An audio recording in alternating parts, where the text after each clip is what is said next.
أما بعد فأعوذ بالله من الشيطان الرجيم بسم الله الرحمن الرحيم لقد خلقنا الإنسان في كبد وقال تبارك وتعالى وما خلقت الجن والإنس إلا ليعبدون وقال تبارك وتعالى وكذلك جعلناكم أمة وسطا لتكونوا شهداء على الناس ويكون الرسول عليكم شهيدا وقال تبارك وتعالى شرع لكم من الدين ما وصى به نوحا والذي أوحينا إليك وما وصينا به إبراهيم وموسى وعيسى أن أقيموا الدين ولا تتفرقوا فيه وقال تبارك وتعالى إنما المؤمنون الذين آمنوا بالله ورسوله ثم لم يرتابوا وجاهدوا بأموالهم وأنفسهم في سبيل الله أولئك هم الصادقون صدق الله العظيم وقال النبي صلى الله عليه وسلم آمركم بخمس بالجماعة والسمع والطاعة والهجرة والجهاد في سبيل الله او کما قال صلی اللہ علیہ وسلم۔ حضرات، آپ میں سے بہت سے لوگ ایسے ہوں گے کہ جو پہلی مرتبہ میری کسی تقریر کو بالمشافہ براہ راست سن رہے ہیں، اس لیے جو موقع ملا ہے اس پر فطری طور پر یہ خواہش دل میں ہے کہ جامع بات آپ کے سامنے رکھی جائے، دین کے جو تقاضے اور جو ذمہ داریاں ہم پر عائد ہوتی ہیں ان کا بیان ہو، لیکن جامعیت کے ساتھ ہو۔ اگر تو کہیں ایسا ہو کہ ہفتے وار درس ہوتا ہو تو آدمی بات کو ٹکڑے ٹکڑے کر کے بھی بیان کر سکتا ہے، ایک بات پر آج گفتگو ہو گئی، ایک پر اگلے ہفتے ہو جائے، ایک پر اس سے اگلے ہو جائے، لیکن ظاہر بات ہے کہ ایسی کوئی شکل یہاں نہیں ہے۔ تو اس وقت میں یہ کوشش کروں گا کہ جو بھی تھوڑا بہت مطالعہ میرا ہے قرآن حکیم کا بالخصوص اور حدیث نبوی کا بھی جتنا کچھ ہے، اس سے جو میں سمجھا ہوں کہ دینی فرائض ہمارے کیا ہیں، ہماری ذمہ داریاں کیا ہیں، اسے میں حتی الامکان جامعیت کے ساتھ آپ کے سامنے رکھوں۔ میری اپنی کوشش بھی یہ ہوگی کہ تقریر میں لفاظی نہ ہو، جذباتیت نہ ہو، میں گن گن کر باتیں کرنا چاہتا ہوں تاکہ آپ بھی گن گن کر اسے یاد کریں۔ اس وقت اگر میری وہ بات دل کو لگے فبہا، لیکن وہ بات اس طرح ذہن میں رہے کہ بعد میں بھی آپ غور کر سکیں۔ تقریریں ایسی بھی ہوتی ہیں کہ دھواں دھار تقریر ہوئی، گھنٹوں پر پھیلی ہوئی، لطیفے بھی بیان ہوئے، ہنسنا بھی ہو گیا، کہیں رقت بھی طاری ہو گئی، رونا بھی ہو گیا، لیکن جب اٹھ کر گئے تو کچھ یاد نہ رہا کہ کیا بات تھی کہ جو سامنے آئی۔ اس قسم کی تقریریں کرنا بھی اور سننا بھی، دونوں یہ ذہنی عیاشی، اللہ تعالیٰ اس سے ہمیں اپنی پناہ میں رکھے۔ تو میں یہ چاہوں گا کہ بات میں گن کر آپ کے سامنے رکھوں، گن کر آپ یاد کریں اور پھر بھی غور کریں اس پر۔ بعد میں اگر معلوم ہو کہ میں نے کوئی بات غلط کہی ہے تو آ کر مجھے بتائیں، لیکن اگر اس وقت بھی اور بعد میں بھی آپ کا دل گواہی دے کہ بات صحیح ہے تو میری طرف سے آپ پر حجت قائم ہو جائے گی۔ بعد میں کچھ کرنا نہ کرنا یہ انسان کا اپنا اختیار ہے۔ دیکھیے میں بات یہاں سے شروع کر رہا ہوں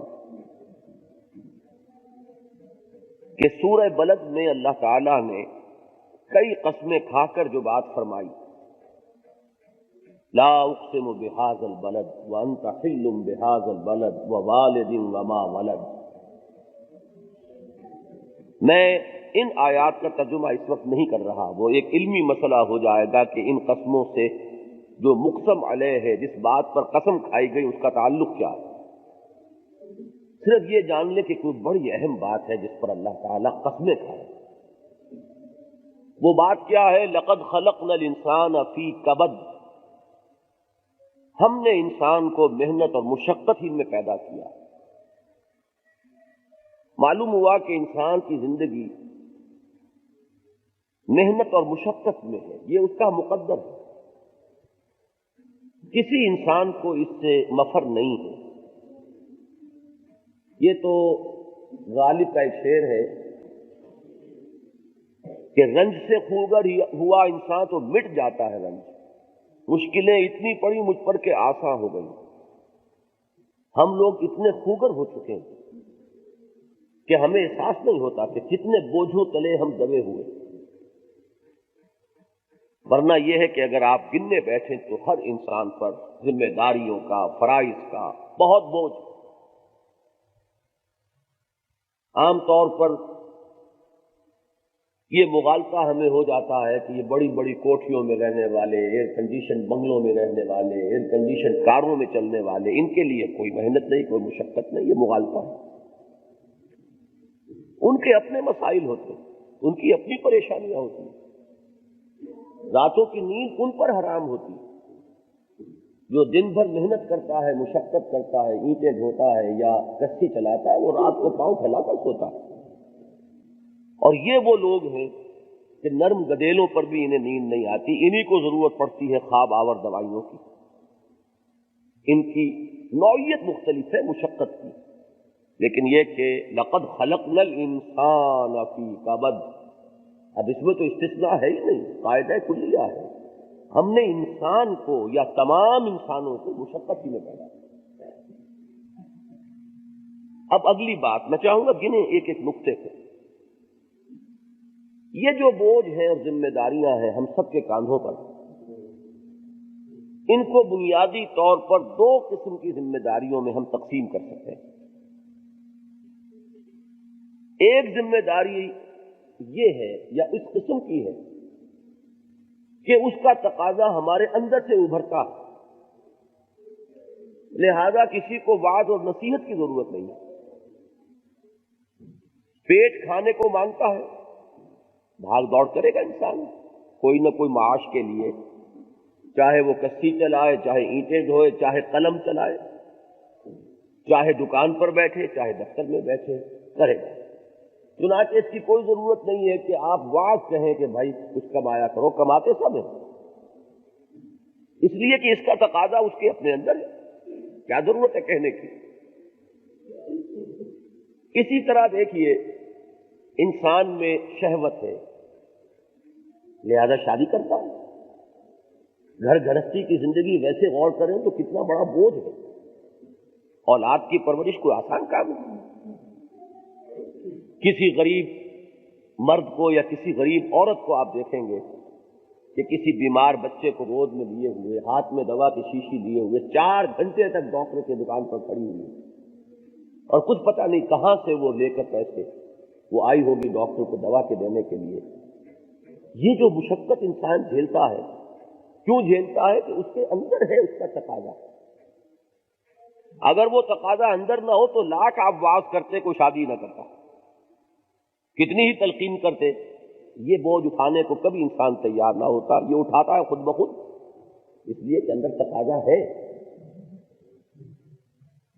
اسی طرح تن ڈھانپنا ہو یا کوئی مکان بنانا ہو، کبھی آپ نے واعظ کہا یا سنا کہ مکان ضرور بناؤ؟ ہر ایک بنائے گا، چاہے جھونپڑا بنائے، چاہے کچا مکان بنائے، چاہے پکا بنائے، بنگلہ بنائے، محل بنائے، بنائے گا ہی، اس لیے کہ یہ تقاضے انسان میں ہیں۔ اس کے لیے محنت، اس کے لیے مشقت، اس کے لیے بھاگ دوڑ، اس کے لیے تکلیفیں جھیلنا، یہ انسان از خود کرتا ہے۔ بڑے بوجھ، یہ ان میں سے ہر بوجھ جو ہے بڑی حسرتناک باتیں ہوتی ہیں. کسی نے بڑے چاؤ سے بڑے ارمانوں سے مکان بنایا اور جس دن وہاں پہنچا اسی دن مر گیا. آپ اندازہ کیجئے کہ کتنی مشقت اس نے اٹھائی، لیکن اس مکان میں اسے ایک رات گزارنی نصیب نہ ہوئی. ایسا بھی ہوتا اور دیکھتے ہیں ایسے حادثے ہوتے ہیں. لیکن اس کے باوجود یہ سارے کام ہم کرتے ہیں. یہ جو میں نے تقاضے گنوائے یہ وہ ہیں کہ جن کے لیے کسی وعظ اور نصیحت کی ضرورت نہیں. اور اگر آپ یاد کریں گے روٹی کپڑا اور مکان، یہی تو بنیادی تقاضے ہیں. اس کا مادہ ہمارے اندر اتنا ہے کہ کوئی ذرا چھیڑ دے صحیح تو اس کے لیے تو ہم ہر شے کرنے کو تیار ہیں، اس لیے کہ اس کے لیے ہمارے اندر بارود ہے موجود، وہ تو صرف دیکھلائی دکھانے کی ضرورت ہے.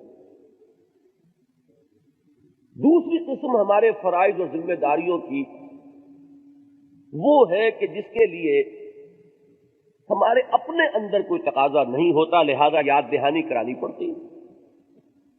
اسے آپ واعظ کہیں، نصیحت کہیں، تذکیر کہیں، یاد دہانی کہیں، کرانا پڑتا. تو اتفاق سے وہ تقاضے بھی تین ہی ہیں. یہ تین کی طرح میری گردان ہوگی آج کی گفتگو میں. روٹی کپڑا اور مکان، یہ تین ہیں. وہ تقاضے بھی تین ہیں. وہ کون سے؟ ایک ہوتا ہے کسی بھی شخص کا جس ملک میں وہ رہتا ہو اس کی عزت اور سربلندی کے لیے محنت اور ایثار اور قربانی. وطن. ایک ہے جس قوم کا وہ فرد ہے، اس قوم کے عزت کے لیے، سربلندی کے لیے، آن کے لیے کوئی قربانی کرنا، کوئی محنت کرنا، کوئی کوشش کرنا. اور ایک ہے مذہب یا دین جس کا وہ پیرو ہے، اس کی طرف سے عائد شدہ ذمہ داریاں. یہ تین.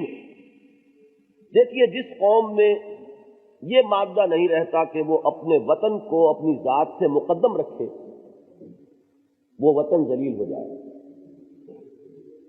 جب تک کہ اس ملک میں بسنے والوں کو یہ خیال نہیں ہوگا کہ میرا ذاتی مفاد پیچھے رہنا چاہیے، ملک کا مفاد آگے. جس قوم کے افراد میں یہ جذبہ ختم ہو جائے گا کہ وہ قومی مصلحتوں کو اپنی ذاتی مصلحتوں سے آگے رکھے، وہ قوم ذلیل ہو جائے گی. یہ دنیا کا بالکل ایک ایسا بے لچک اصول ہے. مولانا حالی نے فرمایا کہ تن آسانیاں چاہیں اور آبرو بھی، وہ قوم آج ڈوبے گی کہ کل نہ ڈوبے. اور ہمارا معاملہ یہ ہے پاکستان میں بسنے والوں کا کہ ہمارا جو سب سے بڑا المیہ ہے وہ یہ ہے کہ ہمارے اندر تو یہ وصف بھی موجود ہے. ہماری ایک بہت بڑی اکثریت وہ ہے جو ذاتی مفاد، ذاتی اغراض انہی کے گرد گھوم رہی ہے، انہی کا چکر ہے. میرا مکان، میری بلڈنگ، میری کار، میرا سامان، مجھے اس سے غرض نہیں کہ میں قوم کو بیچ کر لاؤں، لیکن یہ کہ لاؤں. ڈیفنس پرچیز ہو رہی ہوگی. ڈیفنس پرچیز کا کیا مطلب ہے؟ اسلحہ خریدا جا رہا ہے، اس میں بھی اگر رشوت لے لی گئی، کمیشن لے لیا گیا تو کچھ پتہ نہیں کریٹوں کے اندر کیا بھر کر دے دیا گیا. اور ہو سکتا ہے کہ عین کسی ایسے مرحلے پر جبکہ کوئی بہت ہی نازک مرحلہ ہو، جب کھولا جائے کریٹوں کو تو معلوم ہو کہ مطلوبہ شے نہیں یا ناقص ہے. اور ہو سکتا ہے وہی چیز پوری جنگ کا پاسا پلٹ، تو معلوم ہوا کہ جو شخص یہ حرکت کر رہا ہے وہ قوم اور وطن کو داؤ پر لگا رہا ہے. تو جن قوموں کے اندر یہ دونوں باتیں نہیں ہوں گی وہ قومیں ذلیل ہو جاتی ہیں. ہمارا معاملہ کیا ہے؟ اب ذرا غور کیجئے. ایک عجیب بات عرض کر رہا ہوں. ہم مسلمانان پاکستان کی ایک بہت بڑی خوش قسمتی تھی، ٹھیک کہہ رہا ہوں، ہے نہیں، ہم نے اسے بدقسمتی میں تبدیل کر دیا. یہ ہماری بہت بڑی خوش قسمتی تھی کہ ہمارے لیے یہ تینوں تقاضے ایک بن گئے تھے. اس لیے کہ ہمارا وطن بھی وہ ہے جو صرف مذہب کے نام پر قائم ہوا، اس کی کوئی جڑ بنیاد سوائے مذہب کے ہے ہی نہیں. باقی ہر اعتبار سے یہ ایک آرٹیفیشل ملک ہے، مصنوعی ملک ہے. اس کے لیے کوئی اور اساس نہیں اس کے استحکام کے سوائے دین و مذہب کے، بنا ہی مذہب کے نام پر ہے. پوری دنیا میں یہ مانا جاتا ہے کہ دو ملک ہیں جو مذہب کے نام پر بنے ہیں، ایک پاکستان، ایک اسرائیل. لیکن اگر زیادہ تجزیہ آپ کریں گے تو معلوم ہوگا کہ اسرائیل مذہب کی بنیاد پر نہیں بنا. غلط بات ہے یہ. یہودیت ایک قومیت ہے، ایک نسل کی بنیاد پر، وہ قومیت کی بنیاد پر بنا ہے. صرف مذہب کی بنیاد پر دنیا میں قائم ہونے والا صرف ایک ملک ہے اور وہ پاکستان. حضرت سلمان فارسی رضی اللہ تعالی عنہ سے کوئی پوچھتا تھا کیا نام ہے آپ کا؟ وہ فرماتے سلمان. لیکن عربوں کا مزاج یہ تھا کہ جب تک باپ کا نام ساتھ نہ بتائے تو نام تو پورا ہوا ہی نہیں. وہ پلٹ کر پوچھتے تھے سلمان ابن، سلمان کس کا بیٹا؟ تو وہ فرمایا کرتے تھے سلمان ابن اسلام، میری ولدیت اسلام ہے. یہ بات اس ملک پاکستان کے لیے 100% درست ہے. اس ملک کی ولدیت اسلام ہے، اس کے قیام کی بنیاد اسلام ہے، اس کا جواز صرف اسلام میں، ورنہ اگر یہ نہیں ہے تو اس ملک کے قائم رہنے کا کوئی جواز نہیں. اچھا آگے چلیے. ہماری قومیت بھی اسلام. دیکھیے کس قدر پیاری باتیں اقبال نے کہی ہیں. اسلام تیرا دیش ہے تو مستفی ہے. ہمارا وطن کیا ہے؟ اسلام. بازو تیرا توحید کی قوت سے قوی ہے. اسلام تیرا دیش ہے تو مستفی ہے. یہ بات صرف مسلمانوں نے پاکستان کے لیے درست ہے کہ ہمارا دیش اسلام ہے. اسی طرح ہماری قومیت اپنی ملت پر قیاس اقوام مغرب سے نہ کر، خاص ہے ترکیب میں قوم رسول ہاشمی. ہماری قومیت بھی دین کی بنیاد پر، اس لیے کہ ہماری قومیت پاکستانی تو ہم لکھ دیتے ہیں پاسپورٹ میں نیشنلٹی پاکستانی، لیکن یہ ہمارا تصور قومیت نہیں ہے. ہمارا تصور قومیت تو یہ ہے کہ پوری امت محمد یہ ایک ملت ہے صلی اللہ علیہ وسلم. وہ کہیں موریتانیہ کا رہنے والا ہو، میرا ہم قوم مسلمان ہے. کوئی انڈونیشیا کا رہنے والا ہے، ہماری قوم ایک ہے. تو معلوم ہوا کہ ہماری قومیت کی بنیاد کیا ہے؟ اسلام. اور ہمارا دین کیا ہے؟ اسلام. اب آپ بتائیے اس سے بڑی کوئی خوش قسمتی ہو سکتی ہے کہ آپ دین کے لیے کام کیجئے تو قوم بھی مضبوط ہوگی، وطن بھی مضبوط ہوگا. ورنہ ذرا تصور کریں آپ، ہندوستان میں بسنے والا ایک مسلمان، اس بیچارے کی جان جس تنگی میں ہے کہ وہ بھی تو ایک ملک میں رہتا ہے کہ نہیں. کوئی گھروندا اس کا بھی ہے ہندوستان میں، کوئی مکان، کوئی اینٹیں رکھی ہوں گی اس نے، اس کی بھی اولاد ہے، اس کا مستقبل اسی ملک سے وابستہ ہے کہ نہیں. وطن اس کا ہے ہندوستان، قومیت اس کی اسلام. جب کہیں ہندوستان اور پاکستان میں جنگ ہوتی ہے تو پاکستان کے مسلمان کا معاملہ تو جو ہے سو ہے، ہندوستان کے مسلمان کی ہمدردیاں کس کے ساتھ ہوتی ہیں؟ پاکستان کے ساتھ. کس قدر تضاد کا معاملہ. حالانکہ وطن ہونے کے اعتبار سے اس کا تقاضا ہونا چاہیے کہ وہ ہندوستان کے لیے دعا کرے، ہندوستان کے لیے محنت کرے، لیکن دل ان کے پاکستان کے ساتھ. تو کس طرح ایک یوں سمجھیے کہ دو متضاد تقاضوں کے اندر ان کی جان آئی ہوئی ہے. ہمارے لیے کتنی بڑی خوش قسمتی تھی، پھر کہہ رہا ہوں، انڈر لائن کر لیجیے، تھی کہ ہمارے لیے قومیت، وطنیت، مذہب، دین ایک اسلام. اگر اس ایک شے کو ہم مضبوط کر لیتے تو وطن بھی مضبوط ہو جاتا، قوم بھی باعزت ہوتی، سربلند ہوتی. لیکن بدقسمتی ہماری کیا ہوئی کہ ہم نے اسی کو کمزور کیا اور کرتے چلے جا رہے ہیں دن بدن. زبان سے چاہے کچھ بھی کہیں، نعرے کتنے ہی لگائیں، لیکن یہ کہ واقع عمل کے اعتبار سے دیکھیے جا کر تو معلوم ہوتا ہے کہ دن بدن دور سے دور تر ہے. لہذا ہماری قوم بھی کمزور، ہمارا وطن بھی کمزور. وہ جو آتا ہے سورہ منافقون میں کہ یحسبون کل صیحۃ علیہم ہم العدو فاحذرہم، وہ حال ہمارا ہے. ذرا پتہ کھڑکتا ہے تو ہم سوچنے لگتے ہیں کہ پتہ نہیں یہ ملک رہے گا کہ نہیں رہے گا. یہ ہے کہ نہیں ہماری حالت؟ ذرا سا کوئی معاملہ ہوا پتہ نہیں ملک رہے گا کہ نہیں رہے گا. کوئی اور دنیا کا ملک ایسا ہے جو اس بے یقینی کی کیفیت میں مبتلا ہو کہ پتہ نہیں ملک رہے گا کہ نہیں رہے گا. یہ ہمارا کیوں ہے یہ معاملہ؟ نفاق کی حقیقت کو واضح کرنے کے لیے سورہ توبہ کی ایک آیت فرمایا گیا کہ ان میں کچھ لوگ ایسے بھی ہیں جنہوں نے یہ عہد کیا تھا اللہ سے کہ اے اللہ اگر تو ہمیں دولت دے گا، فراغت دے گا تو ہم تیری راہ میں خوب خرچ کریں گے، لیکن جب اللہ نے ان کو دی دولت تو اب انہوں نے بخل سے کام لیا، وعدے سے پھر گئے۔ فَأَعْقَبَهُمْ نِفَاقًا فِي قُلُوبِهِمْ، تو اس جرم کی پاداش میں اللہ نے ان کے دلوں میں نفاق پیدا کر دیا، بِمَا أَخْلَفُوا مَا وَعَدُوا اللَّهَ عَلَيْهِ، اس جرم کی پاداش میں کہ انہوں نے اس وعدے کی خلاف ورزی کی کہ جو انہوں نے اپنے رب سے کیا تھا۔ میں کانپ گیا اس روز جب میرا ذہن ادھر گیا کہ یہی حق ہمارا ہے۔ ہم نے بحیثیت قوم وعدہ کیا تھا اللہ تو ہمیں آزادی دے دے، ہمیں ایک علیحدہ خطہ زمین دے دے، ہم تیرے دین کو قائم کریں گے۔ 35 برس 35.5 برس ہو رہے ہیں اور ہم نے اس وعدے سے جس طرح خلاف ورزی کی ہے وہ ہر ایک کے سامنے ہے۔ اور یہ نہ سمجھیے کہ یہ کوئی بڑوں ہی کا جرم ہے، میں بھی مجرم ہوں، آپ میں سے ایک شخص مجرم ہوں، اس لیے کہ ہمیں فکر جو ہے وہ صرف اپنے مکان، اپنی دکان، اپنے معاملات کی ہے، اپنے غریبانوں میں جھانکی ہے۔ ہم نے یہ سمجھا کہ آزادی اس لیے ہمیں ملی ہے کہ بلڈنگیں بنائیں، ہمیں آزادی اس لیے ملی ہے کہ ہندو چلے گئے کاروبار ہے چمکاؤ اب اس کو، ہم نے سارا یہی تقاضا سمجھا ہے۔ ملازمت میں اب بڑے مواقع ہیں، جن لوگوں کے تصور میں نہیں آ سکتا تھا کہ وہ کبھی کسی افسری گریڈ میں آئیں گے، وہ کہاں سے کہاں پہنچے ہیں۔ ہم نے سمجھا کہ آزادی کا تقاضا صرف ہے، لہذا اس معاملے میں ناکام ہوئے، اور اب ہماری پوری قوم کے اندر نفاق کا مرض جس طرح جڑ پکڑ چکا ہے، اس آیت سے سمجھیے کہ فَأَعْقَبَهُمْ نِفَاقًا فِي قُلُوبِهِمْ بِمَا أَخْلَفُوا اللَّهَ مَا وَعَدُوا عَلَيْهِ، اللہ کے ساتھ کیے ہوئے وعدے سے خلاف ورزی کرنے کا نتیجہ نفاق۔ بہرحال یہ تو ہے ہماری وہ بدقسمتی، لیکن چلیے کچھ پتہ نہیں،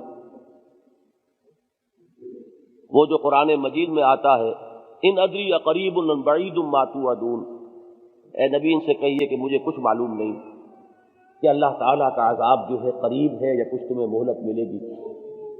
اللہ کرے کہ ہمارے لیے مہلت ہو، اللہ تعالیٰ ہمیں مہلت دے کہ ہم اپنی کوتاہیوں کی تلافی کر سکیں، تو اس کے لیے ضروری ہے کہ ہم سمجھیں کہ دینی فرائض ہمارے کیا ہیں۔ اگر ان کو سمجھیں گے تو ادا کرنے کی بھی اللہ تعالیٰ توفیق عطا فرما دے، اس کی امید ہے۔ سمجھیں گے ہی نہیں تو کیا ہوگا؟ فرض کیجئے کہ ایک شخص کو معلوم ہی نہیں کہ زکوٰۃ فرض ہے، وہ کیسے ادا کرے گا؟ اگر معلوم ہے تو چلیے آج کوتاہی ہوئی تو کل تو امکان ہے کہ اس کا ضمیر جاگے، اس کا ایمان جو ہے اسے آمادہ کرے کہ زکوٰۃ ادا کرے، اسے پتہ ہی نہیں کہ زکوٰۃ فرض ہے۔ تو اسی طریقے سے اگر ہمارا دینی فرائض کا تصور ہی محدود ہو اور اس کا پورا نقشہ ہمارے سامنے نہ ہو تو اس کی ادائیگی کا کوئی امکان ہی نہیں۔ ہاں اگر تصور صحیح ہو جائے تو پھر اس کا امکان ہے کہ اللہ تعالیٰ سے ہم توفیق طلب کریں، اللہ ہمیں ہمت عطا فرمائے تو ہم اپنے ان فرائض کی ادائیگی کے لیے ارادہ کر لیں اور کمر ہمت کر لیں۔ اب یہاں پھر ایک 3 کا عدد لائیے سامنے۔ میرے نزدیک جو دین کے بنیادی تقاضے ہیں وہ 3 ہیں، اور 3 ہی شرائط ہیں ان تقاضوں کو ادا کرنے کی ثانوی درجے میں۔ 3 اور 3 6، لیکن علیحدہ علیحدہ کر لیجئے، 3 بنیادی ہیں اور 3 ان کے پورا کرنے کے لوازم۔ بنیادی تقاضے کیا ہیں؟ سب سے پہلا تقاضا میں نے آیت پڑھی تھی، آج میں نے اسی لیے وہ ایک ایک چیز کے لیے ایک ایک عنوان ابتدا میں آیات جو پڑھی اس کو میں نے لیا۔ فرمایا وَمَا خَلَقْتُ الْجِنَّ وَالْإِنسَ إِلَّا لِيَعْبُدُونِ، میں نے جنوں اور انسانوں کو پیدا ہی اس لیے کیا ہے کہ میری بندگی کریں۔ کیا معنی؟ بندگی کے معنی نمبر 1 یہ کہ ہر انسان پر ذمہ داریوں کا بہت بڑا بوجھ ہے، لَقَدْ خَلَقْنَا الْإِنسَانَ فِي كَبَدٍ۔ نمبر 2 یہ کہ یہ ذمہ داریاں 2 طرح کی ہیں، ایک وہ کہ جن کا تقاضا انسان کے اپنے اندر ہے، لہذا کسی واعظ نصیحت یاد دہانی کی ضرورت نہیں۔ وہ کیا ہیں؟ وہ 3 سمجھ لیں اسی نعرے کے حوالے سے، روٹی، کپڑا اور مکان۔ مکان ہی میں کلبے کو بسائے گا تو شادی بیاہ جو ہے وہ بھی اسی کے تابع ہوگا۔ دوسرے 3 وہ ہیں کہ جن کے لیے انسان کو نصیحت یاد دہانی واعظ کی ضرورت ہوتی ہے، قومی ذمہ داریاں، وطنی ذمہ داریاں اور دینی ذمہ داریاں۔ ہم مسلمانان پاکستان کی بڑی خوش قسمتی تھی کہ یہ تینوں ایک تھی، لیکن ہم نے اپنے اب تک کے طرز عمل سے اسے اپنی بہت بڑی بدقسمتی بنا لیا۔ اگر دین کا ہمارا تقاضا اور ہوتا، قومیت کی بنیاد اور ہوتی، تو چلیے دین کو مضبوط ہم نہ کرتے، قومیت کے لیے تو کوئی اور جڑ تھی نا، وہ ہے ہی نہیں ہمارے پاس۔ ترکوں کے پاس قومیت ہے، ترک نیشنلزم، ترک لینگویج، ایک زبان ایک نسل، ٹھیک ہے، وہ اس کے بل پر کھڑے رہ سکتے ہیں۔ ہمارے پاس کچھ نہیں ہے سوائے اسلام۔ تھی خوش قسمتی، بنایا بدقسمتی۔ اب میں آیا اس پر کہ اب ہم سوچیں کہ وہ ذمہ داریاں ہیں کیا، اور اس دعا کے ساتھ کہ اللہ تعالی ہمیں ان کو ادا کرنے کی توفیق دے، ہمیں پہلے سمجھنا۔ میں نے عرض کیا کہ وہ بھی تین ہیں بنیادی ذمہ داریاں۔ ایک، اللہ کے بندے بنو، کیا مانی؟ اس کا ہر حکم مانو، اس کے حلال کی ہوئی چیزوں اور راستوں پر اکتفا کرو، حرام کا رخ نہ کرو۔ بندہ غلام کون ہوتا؟ جو اپنے آقا کا تابع فرمان۔ عربی میں عبادت کا جو مفہوم ہے وہ فارسی یا اردو، اصل میں اردو تو کسی زبان کا نام ہی نہیں ہے نا، اردو میں کوئی لفظ عربی کا ہوگا یا فارسی کا ہوگا یا ہندی کا ہوگا۔ تو فارسی کے دو الفاظ جمع کریں گے تو عربی کا ایک لفظ عبادت بنے گا۔ ایک لفظ ہے بندگی، ایک لفظ ہے پرستش۔ بندگی میں تو اطاعت، بندہ غلام، اور پرستش میں ہوتی ہے محبت، پرستار، سمجھے آپ؟ پرست، زر پرست، کیا مانی؟ پیسے سے انتہائی محبت کرنا۔ وطن پرست، وطن سے انتہائی محبت کرنا۔ تو خدا کی پرستش اور خدا کی بندگی، یہ دو چیزیں جب جمع ہوں گی تو لفظ عبادت پورا ہوگا۔ ہم نے انسانوں اور جنوں کو نہیں پیدا کیا مگر اس لیے کہ ہماری بندگی کریں اور پرستش کریں، ہمارا حکم مانیں، ہمارے احکام بجا لائیں، حلال اور حرام کے جو قواعد و ضوابط ہم نے بنا دیے ہیں ان پر کاربند ہوں، ہم سے ہی سب سے بڑھ کر محبت کریں۔ والذین آمنوا اشد حبا للہ، اہل ایمان جو ہوتے ہیں ان کی سب سے زیادہ مضبوط اور سخت محبت اللہ کے ساتھ ہے۔ اس میں اگر آپ غور کریں گے تو یہ بندگی جز وقتی نہیں ہو سکتی، یہ ہمہ وقت اور ہمہ تن ہوتی ہے۔ ملازمت ہو سکتی ہے جز وقتی، اتنے گھنٹے میں آپ کا کام کروں گا اس کے بعد میں آزاد، لیکن غلام جز وقتی نہیں ہوتا۔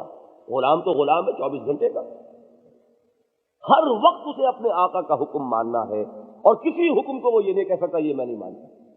یہ غلامی کے ساتھ اس کی مناسبت ہی نہیں۔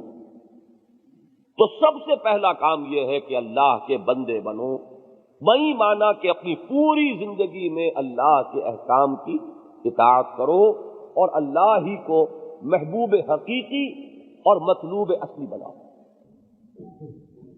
اب اس مضمون کو قرآن ادا کرتا ہے بے شمار طریقوں سے۔ کہیں فرمایا ادخلوا فی السلم کافہ، اسلام میں سموچے پورے کے پورے داخل ہو جاؤ۔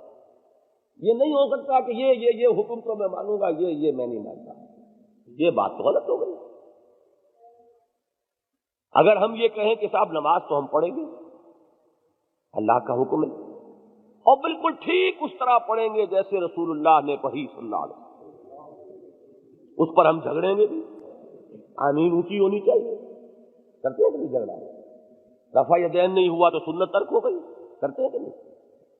تو یہ تو بڑے پکے ہم۔ اور اللہ نے فرمایا کہ سود حرام کیا میں نے، اس کی ہمیں پرواہ نہ ہو، کاروبار بھی سودی، اپنے معاملات بھی سودی۔ تو بتائیے یہ دو اللہ ہے کہ کوئی ایک اللہ ہے؟ اگر تو نماز جو ہے وہ کسی بڑے اللہ نے فرض کی تھی اور سود کسی چھوٹے اللہ نے حرام کیا ہے، تب تو طرز عمل درست ہو گیا کہ چھوٹے کو چھوڑو، بڑے کی بات مانو۔ اور اگر وہ توحید کا بھی دعویٰ ہو تو توحید کی تو دھجیاں اڑ گئی۔ اگر آپ نے اللہ کے ایک حکم کو پاؤں تلے رون دیا اور ایک کے لیے آپ بڑے متقی ہیں، تو اس سے زیادہ غیر منطقی اور نامعقول طرز عمل اور کوئی نہیں۔ اسی لیے قرآن کہتا ہے افتؤمنون ببعض الکتاب وتکفرون ببعض، کیا تم ہماری کتاب اور شریعت اور دین اس کے ایک حصے کو مانتے اور ایک کو نہیں مانتے؟ یہ چیزیں بھی تو ہماری ہیں۔ فما جزاء من یفعل ذلک منکم، تو کوئی سزا نہیں ہے اس کی جو یہ کرے گا تم میں سے، یہ طرز عمل اختیار کرے گا، الا سوائے اس کے، الا خزی فی الحیات الدنیا، کہ دنیا کی زندگی میں ذلیل و خوار کر دیا جائے، ویوم القیامت یردون الی اشد العذاب، اور قیامت کے دن شدید ترین عذاب میں پہنچ دیا۔ اس لیے کہ یہ جان لیجیے اللہ کو کفر کے مقابلے میں نفاق سے زیادہ غصہ آتا ہے۔ کبر مقتا عند اللہ ان تقولوا ما لا تفعلون، ایک کھلم کھلا ہے، اس نے کہہ دیا میں مانتا ہی نہیں، قصہ پاک ہو گیا۔ ایک وہ کہتا میں مانتا ہوں اور پھر جھٹائی کرتا، پھر نہیں مانتا، تو یہ چیز جو ہے یہ زیادہ اللہ تعالیٰ کے غضب کو بھڑکانے والا ہے۔ اسی لیے آپ نے قرآن مجید میں پڑھا ہوگا، سورہ نساء میں ہے ان المنافقین فی الدرک الاسفل من النار، آگ کے سب سے نچلے طبقے میں منافقین ہوں گے، اس لیے کہ یہ وہ ہیں جو کہتے کچھ ہے کرتے کچھ ہے۔ تو اب میں اس کی تفصیل میں جاؤں گا تو بہت وقت درکار ہوگا، بات اصولی طور پر سمجھ لیجیے۔ اگر پردے کا حکم اللہ نے دیا ہے اور اللہ کے رسول نے اس کی تلقین کی ہے اور ہم نہیں کرتے تو بات تو وہی آ گئی۔ جس چیز کو حرام کیا ہے ہم نے کسی نہ کسی بہانے سے اس کو حلال کیا ہوا ہے، بہانہ جی کیا کریں گزارا نہیں ہوتا، کام نہیں چلتا، تو اس بہانے سے اگر سود حلال ہو سکتا تو اس بہانے سے پھر وہ جو اپنا جسم بیچتی ہیں فاحشہ عورتیں ان کے لیے بھی جواز موجود ہے، اس لیے کہ ان کے پاس بھی بڑی مجبوریاں ہیں۔ تازیوں کے دنوں میں وہی سب سے آگے آگے ہوتی ہیں، کالے کپڑے پہنے ہوئے اور جلوسوں کے ساتھ، اور کنڈے اور یہ اور وہ سبیلیں بہت آگے، تو مذہب تو ان کا بھی ہے، لیکن سوال یہ ہے کہ شریعت تو ایک وحدت ہے، دین ایک وحدت ہے، ناقابل تقسیم، ٹیک اٹ اور لیو اٹ، لینا ہے تو پورا لو، چھوڑنا ہے تو جاؤ دفعہ۔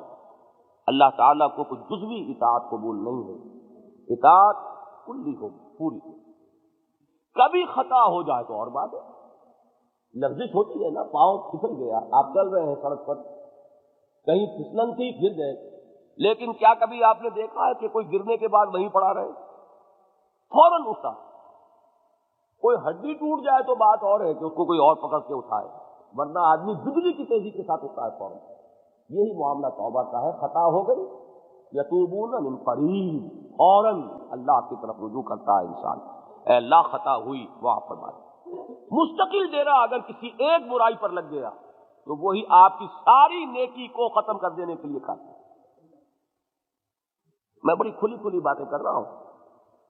بلا من کسب سیئۃ واحاطت بہ خطیئتہ فاولئک اصحاب النار هم فیہا خالدون، کسی نے جان بوجھ کر اگر ایک برائی کو بھی اپنا لیا اور اسی کی خطا نے اس کے گرد احاطہ کر لیا تو وہ جہنمی ہے، اور جہنمی بھی نکلنے والا نہیں، اولئک وہ آگ میں رہیں گے، ان فیہا خالدون، ہمیشہ۔ تو پہلا تقاضا تو یہ ہوا بندے بنو، اعبدوا ربکم، اور یہ بندگی اللہ کی محبت کے جذبے سے سرشار۔ اب آئیے اگلا دوسرا، یہ ممبر کی کتنی سیڑھیاں ہیں آپ کی؟ 3 ہی ہیں، پہلی پہ آئیں ابھی ہم، یہی بہت کٹھن ہے، آسان نہیں ہے، اس لیے کہ اس میں اپنے نفس کے ساتھ بڑی کشمکش کرنی پڑتی ہے۔ دوسرا تقاضا کیا ہے؟ اصل میں اس پہلے تقاضے کو آپ اپنے ذہن میں یہ رکھیے کہ یہ ہمارے کلمہ طیبہ کے پہلے جز سے اس کا تعلق ہے، لا الہ الا اللہ۔ کیا معنی؟ ہمارا اس کا تقاضا کیا ہوگا؟ اللہ کے بندے بنو۔ دوسرا جز کیا ہے؟ محمد الرسول اللہ صلی اللہ علیہ وسلم۔ اس کا ایک اور تقاضا ہے، وہ تقاضا وہ ذہن میں نہ لائیے رسول کی اطاعت، وہ نہیں، رسول کی اطاعت تو پہلے آ گئی، کیونکہ اللہ کی اطاعت کرو گے کیسے؟ بغیر رسول کی اطاعت کے تو اللہ کی اطاعت ہے ہی نہیں۔ حلال اور حرام کس نے بتایا؟ رسول نے بتایا۔ لہذا وہ اطاعت رسول کو تو وہیں ادھر شامل کر لیجیے اطاعت الہی کے ساتھ۔ یہ تقاضا کچھ اور ہے جو میں اب بیان کر رہا ہوں۔ وہ تقاضا جو ہے وہ یہ ہے کہ اللہ نے اپنی ہدایت اور اپنے دین کو محمد پر کامل کر دیا صلی اللہ علیہ وسلم۔ ہدایت کامل ہوئی قرآن پر اور اس کو محفوظ کر دیا، اور پھر حضور پر نبوت کو ختم کر دیا۔ اب جو کار نبوت یا کار رسالت تھا، جس کے لیے 1,20,000 24,000 نبی آئے، کیوں آئے تھے؟ یوں تو نہیں آئے نا، کوئی اللہ کی ہابی تو نہیں تھی یہ معاذ اللہ بھیجتے رہنا، جب چاہ بھیجا جب چاہ بند کر دیا۔ یہ کوئی ایسی بے تکی بات تو نہیں ہو سکتی، اللہ کا معاملہ۔ یہ جو کام وہ کرنے آتے تھے، اب وہ کام محمد کے بعد صلی اللہ علیہ وسلم ذمہ داری ہے امت محمد کی۔ سمجھیے اچھی طرح اس بات۔ رسول کس لیے بھیجے جاتے تھے؟ دین پہنچاؤ، تاکہ لوگ یہ نہ کہہ سکے ہمیں پتہ ہی نہیں تھا۔ اے اللہ، قیامت کے دن جب محاسبہ ہوگا تو لوگ یہ نہ کہہ سکے رسلا مبشرین و منذرین لئلا یکون للناس علی اللہ حجۃ بعد الرسل وکان اللہ عزیزا حکیما۔ ہم نے اپنے رسولوں کو مبشر اور نذیر بنا کر بھیجا تاکہ رسولوں کے بعد لوگوں کے پاس کوئی عذر، کوئی حجت، کوئی دلیل نہ رہ جائے قیامت کے دن پیش کرنا۔ اس مقصد کے لیے رسول آئے۔ تو لوگ تو ختم نہیں ہو گئے، لوگ تو ہیں، اور وہ شیطان لعین بھی ختم نہیں ہو گیا، وہ بھی قیامت ہے، بلکہ اب تو اس کے جو چیلے انسانوں میں ہیں وہ اس کے کان کاٹ رہے ہیں، اس سے بڑھ کر شیطان۔ تو اب جو کام رسول کیا کرتے تھے وہ کون کرے گا؟ وہ ہے اب ذمے اس امت کے صلی اللہ علیہ وسلم۔ دیکھیے، امتی ہونے کی حیثیت سے جو ہے تقاضا اطاعت نہیں ہے، امتی ہونے کی حیثیت سے یہ تقاضا ہے جو میں آپ کو بتا رہا ہوں۔ وَكَذَلِكَ جَعَلْنَاكُمْ أُمَّةً وَسَطًا لِتَكُونُوا شُهَدَاءَ عَلَى النَّاسِ وَيَكُونَ الرَّسُولُ عَلَيْكُمْ شَهِيدًا۔ ہم نے تمہیں بہترین امت، درمیانی امت وسط بنایا ہی اس لیے ہے کہ تم گواہی دو لوگوں پر اور رسول گواہی دے تم پر صلی اللہ علیہ وسلم۔ یہ میں تھوڑا سا سمجھانا چاہتا ہوں لوگوں پر گواہی دینے کے کیا معنی۔ دیکھیے، گواہی جو ہے یہ ایک دو دھاری تلوار ہے۔ گواہی کسی جھگڑے میں ہوتی ہے نا، کسی مقدمے میں، کسی مناقشے میں، تو گواہی کسی کے حق میں ہوگی، کسی کے خلاف۔ ایک فریق کے حق میں گواہی کے معنی لازماً دوسرے کے خلاف، دوسرے کے حق میں گواہی کے معنی لازماً پہلے کے خلاف۔ تو گواہی کا یہ دو پہلو سامنے رکھیے، اور عربی میں حق میں جب بات آتی ہے تو حرف لام آتا ہے، اور خلاف جب بات آتی ہے تو حرف علا آتا ہے۔ ایک بڑی مشہور، بڑی مختصر حدیث اس کے لیے بہت مفید رہے گی بات کو سمجھنے کے لیے۔ القرآن حجت لک او علیک۔ حضور نے فرمایا یہ قرآن حجت ہے یا تمہارے حق میں یا تمہارے خلاف۔ تو گواہی تو یقیناً یا حق میں ہوگی یا خلاف۔ اب یہاں لفظ آتا، دیکھیے قرآن مجید میں آتا ہے کہ قیامت کے دن ہمارے ہاتھ پاؤں اور ہماری یہ کھالیں جو ہیں یہی ہمارے خلاف گواہی دیں گے۔ کوئی صاحب یاد کریں کیا الفاظ ہیں؟ اس وقت ہم کیا کہیں گے؟ لما شہدتم علینا، ہمارے ہاتھ، ہمارے پاؤں، ہماری کھالیں، تم کیوں گواہی دے رہے ہو ہمارے خلاف؟ وہ کیا کہیں گے؟ ہمارے اعضا، انطقنا اللہ الذی انطق کل شیء، آج ہمیں بھی اس اللہ نے گویائی عطا فرما دی جس نے ہر شے کو گویائی دی۔ تو میں یہ صرف بیان، بھائی رہنے دو میاں، بیٹھو، یہ پتہ نہیں کہاں سے ٹیپ ریکارڈروں کا معاملہ آ گیا، سنتے ہیں نہیں۔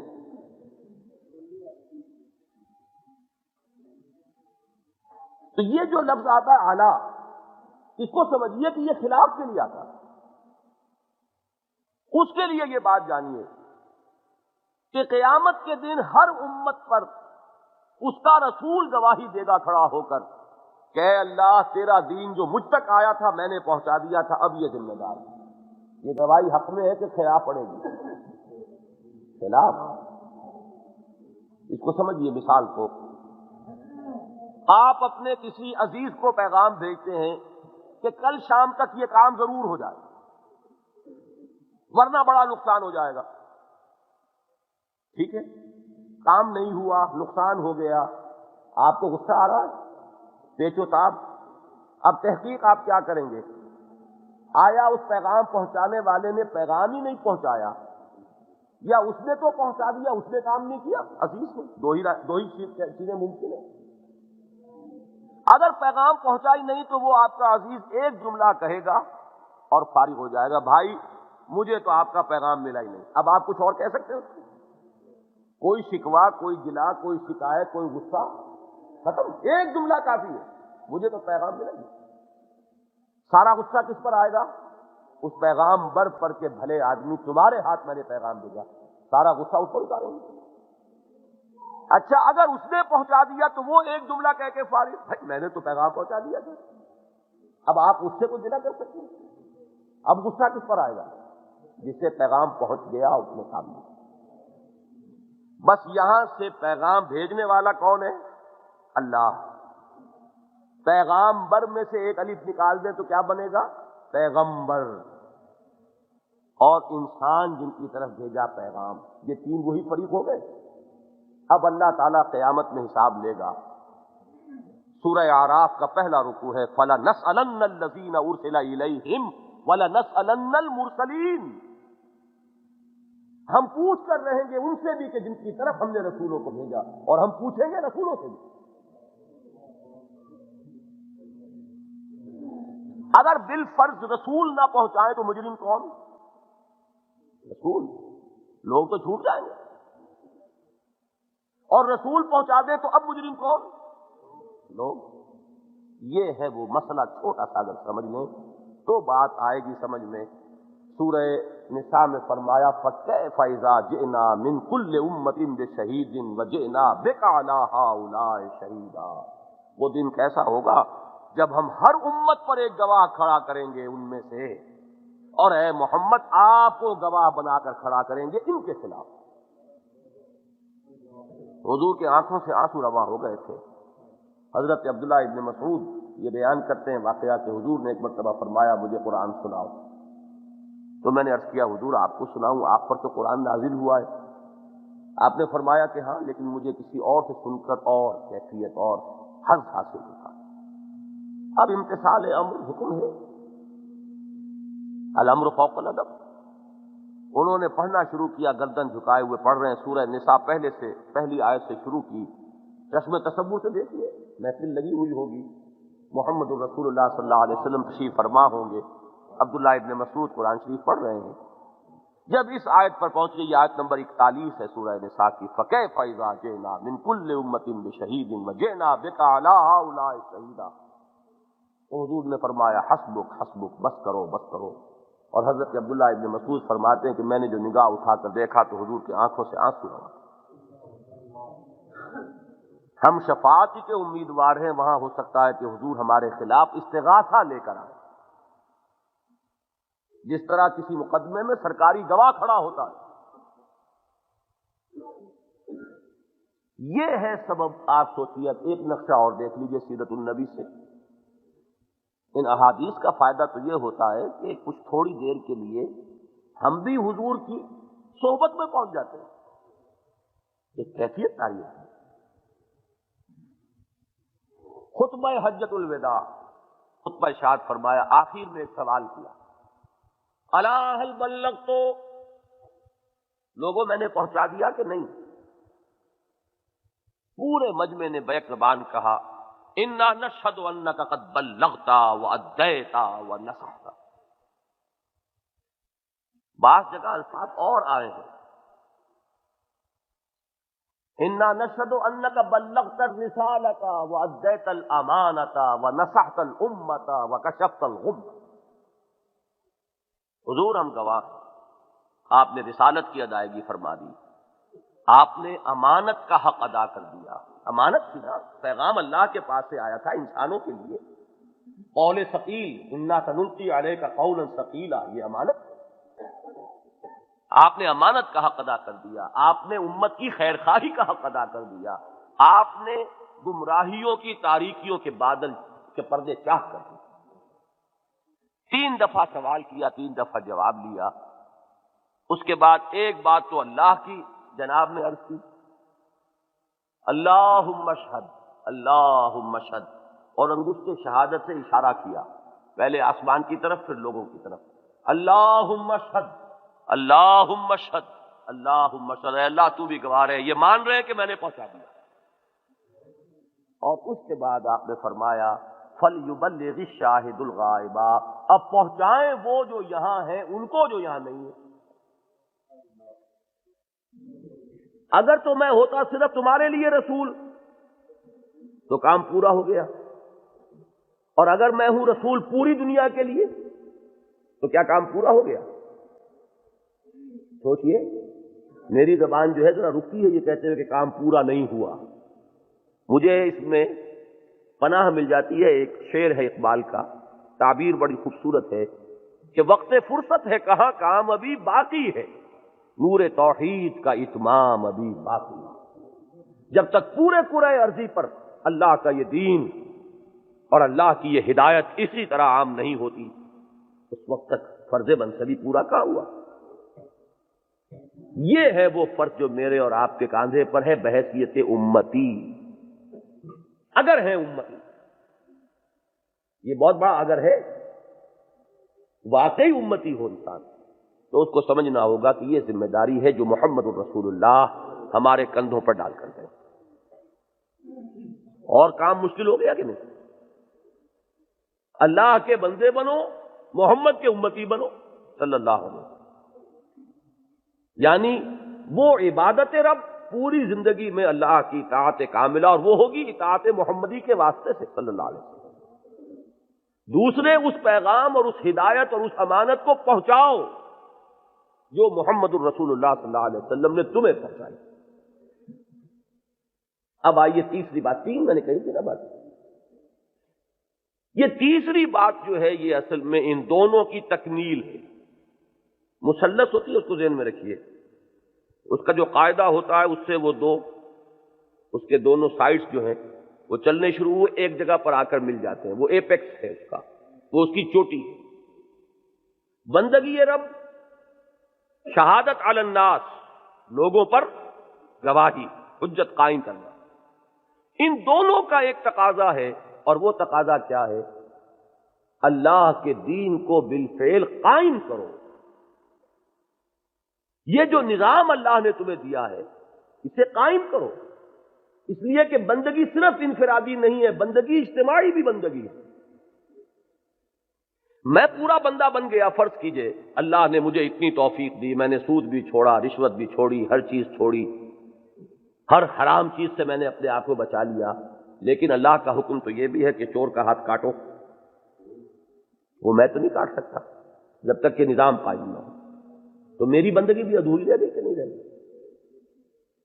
اللہ کا حکم تو یہ ہے کہ زانی کو یہ سزا دو، شادی شدہ ہو تو رجم کرو، وہ کیسے ہوگا جب تک کہ نظام قائم نہ ہو؟ پورا اجتماعی نظام جو ہے وہ اس دین کے تابع نہیں آئے گا تو میری بندگی بھی ادھوری رہ جائے گی، میں بھی پورا بندہ کہاں بنا؟ اللہ کے تمام احکام کی تنفیذ تو اسی وقت ہوگی جبکہ وہ حکومت قائم ہو اللہ کی، جس میں مانا جائے کہ اللہ ہی کا حکم سپریم ہے، اس طرح نہیں جیسے اس وقت مان رہے ہیں، ایک شرعی عدالت بنا دی لیکن اس کا دائرہ کار بڑا محدود، یہ چیزیں ادھر نہیں تم جا سکتے، یہ مسئلہ نہیں سن سکتے، آئلی قوانین بھی نہیں سن سکتے، آئلی قوانین جسے انگریز تک نے نہیں چھیڑا تھا، انگریز نے آ کر کبھی ہمارے پرسنل لاء میں دخل نہیں دیا تھا، وہ بھی ہمارے ہاں بدلے گئے۔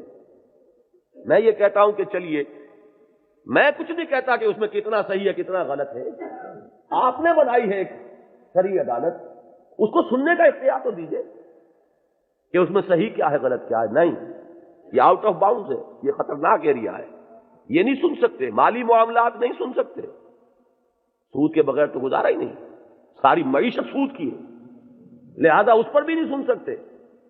تو وہ کچھ ایسے قوانین بیٹھ کے بیچارے وہ سوچتے رہتے ہیں جس کی کوئی اہمیت نہیں ہوتی، گنوا دیتے ہیں اتنے قوانین ہم نے دیکھ لیے ہیں کہ وہ اسلام کے مطابق ہیں کہ نہیں ہے، لیکن یہ کہ یہ ایریاز آؤٹ آف باؤنڈ، یہ نہیں۔ دین تو اس وقت ہوگا، اب دیکھیے آیت سنیے، وَقَاتِلُوهُمْ حَتَّى لَا تَكُونَ فِتْنَةٌ وَيَكُونَ الدِّينُ كُلُّهُ لِلَّهِ، یہ کل پر زور، دین کل کا کل اللہ کے لیے ہو۔ ایک حصے میں مان لیا، ایک میں نہیں، تو وہ تو وہی بات ہو گئی۔ جیسے ایک فرد جو ہے نماز تو پڑھ رہا ہے اور 16 آنے صحیح پڑھ رہا ہے، سود کو حرام نہیں سمجھ رہا، یا یہ کہ حرام سمجھتے ہوئے بھی کر رہا ہے، تو اس نے شریعت کے 2 حصے کر دیے، کچھ مانا کچھ نہیں مانا۔ اجتماعی سطح پر یہی بات ہوگی کہ ہم کچھ حصے، کچھ قوانین اللہ کے شریعت کے ماننے کو تیار ہیں، کچھ نہیں مانتے، وہ تو وہی بات ہوگی۔ افتؤمنون ببعض الکتاب وتکفرون ببعض فما جزاء من يفعل ذلك منكم الا خزي في الحیاۃ الدنیا ویوم القیامۃ یردون الی اشد العذاب۔ تو دین تو کل کا کل مانو، پھر میں وہی کہوں گا ٹیک اٹ اور لیو اٹ، قبول کرنا ہے پورا قبول کرو، ورنہ چھوڑو، دفع ہو جاؤ۔ اللہ کو کوئی احتیاج نہیں ہے، کوئی غرض نہیں ہے اللہ کی، اس کا کوئی کام اٹکا ہوا نہیں ہے کہ تم نہیں مانو گے، چلو 20% ہی مان لیں، کچھ تو مانے۔ اللہ کو اس کی کوئی غرض نہیں، مانو تو پورا مانو۔ تو یہ کیسے ہوگا جب تک کہ دین کو قائم نہ کریں؟ ان نقیم الدین، میں نے وہ آیت پڑھی تھی، شرع لکم من الدین ما وصی بہ نوحا والذی اوحینا الیک وما وصینا بہ ابراہیم وموسیٰ وعیسیٰ۔ یہ دین جو ہم نے دیا سب کو، دین تو ایک ہی ہے، دین توحید، اس میں تو کوئی فرق نہیں، شریعت میں فرق ہے، نماز پڑھنے کے طریقے میں فرق ہو گیا، روزے کے احکام میں فرق ہو گیا، دین وہی ہے ایک، آدم سے لے کر محمد الرسول اللہ تک، بلکہ این دم تک صلی اللہ علیہ وسلم۔ اس دین کو قائم کرو۔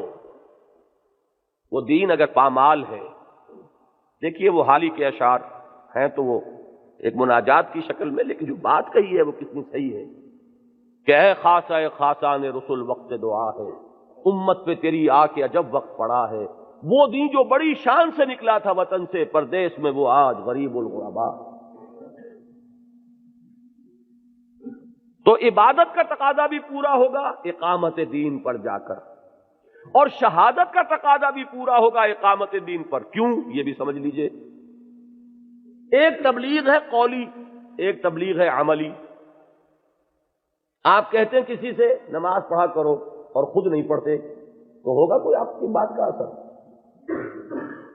معلوم یہ ہوا، اسی لیے تو رسولوں کو بھیجا انسانوں میں سے کہ وہ عمل کر کے دکھا دے، تب حجت قائم ہوگی کہ دیکھو مجھے بھی پیٹ لگا ہوا ہے، لیکن میں اس دین پر عمل کر رہا ہوں، میری بھی اولاد ہے، گھر گھرستی کی زندگی ہے، 9 ازواج مطہرات ہیں، اس کے بعد میرا معاملہ یہ، تب تو حجت قائم ہوئی۔ اور فرشتہ ہو تو کوئی حجت ہی قائم نہیں، اسے تو پیٹ ہی لگا ہوا نہیں ہے، یہ اگر سچ بولتا ہے تو اس کو کیا ہے، اور اس کو تو کوئی اور انسانی بشری تقاضا ہی نہیں ہے۔